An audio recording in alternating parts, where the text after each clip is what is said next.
These are the faces of the Talib, young boys forced onto the streets to fight for their lives, and some of them are the direct victims of a climate crisis.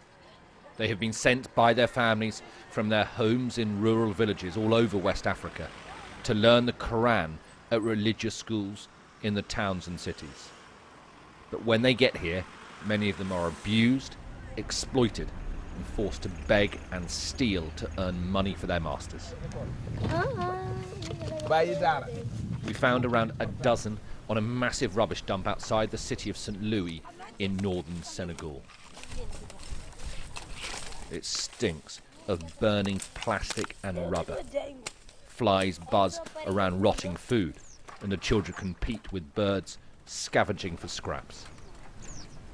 Joseph hasn't seen his parents for 2 years, and he says he misses them. He spends his days picking and scraping through the rubbish, looking for small bits of metal to sell. A kilogram will earn him around 25 cents.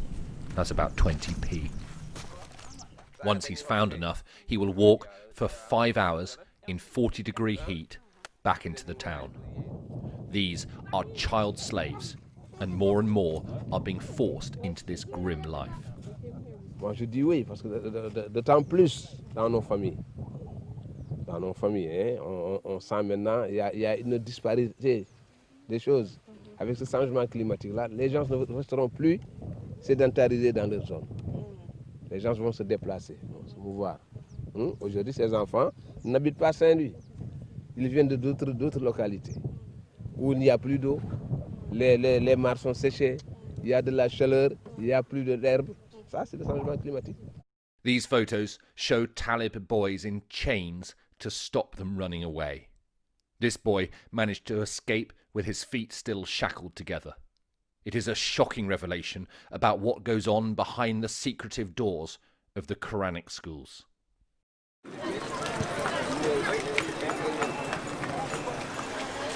We hear that there are more Talib in the city's fish market, and so we go down to see. It's quickly clear we're not welcomed by everyone.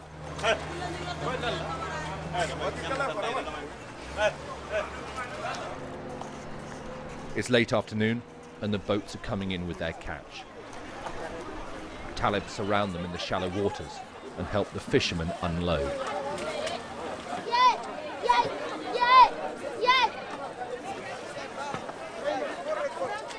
What he's just explained to me is that the Talibs are the ones. Yeah, Rose, go ahead. You see? Yeah, you see there.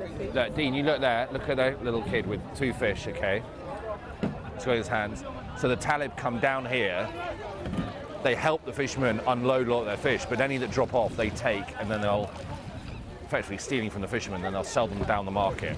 That's how they try and take money.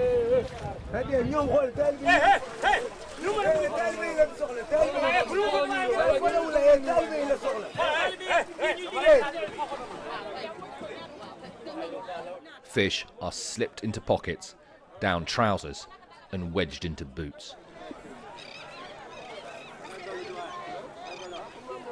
As the sun goes down, the Talib head back to the market to sell their fish. If they don't make enough money, they'll be beaten.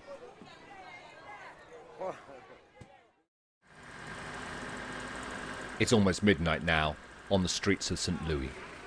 We're with a small organisation that patrols after dark, looking for the boys sleeping rough.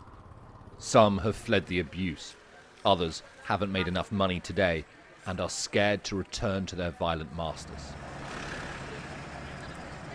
But these streets at night are dangerous for them too. Many are raped or physically abused, and the police just turn a blind eye to it.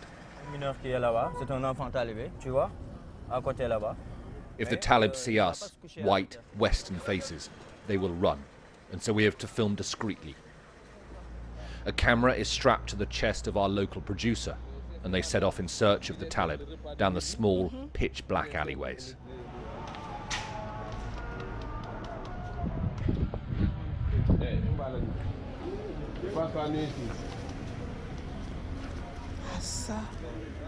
Ibrahima and Umar were originally from neighbouring Guinea-Bissau. We have changed their names to protect them. They are both under 10 years old. too young to be sleeping rough, but they know no different. They are reluctant at first, scared to leave, but eventually the charity worker persuades them to come. They sit in the back of the car, wide-eyed, silent and frightened. They haven't eaten properly for days, and their clothes are filthy.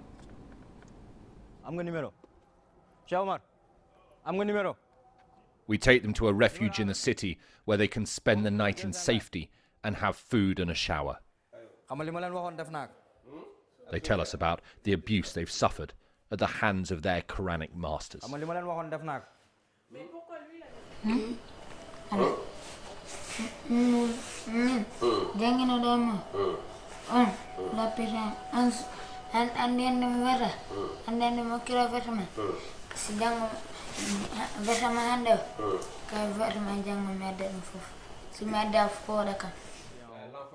They're here because their families cannot feed them. Climate change has destroyed the countryside they grew up in, and their parents have no idea what is happening to them. But if Ibrahima and Umar go back home now, they risk being rejected for bringing shame on their families. And then they'll be back on the streets again. Whichever way they turn, there is no escape. Alistair Bunkle, Sky News, St. Louis in Senegal.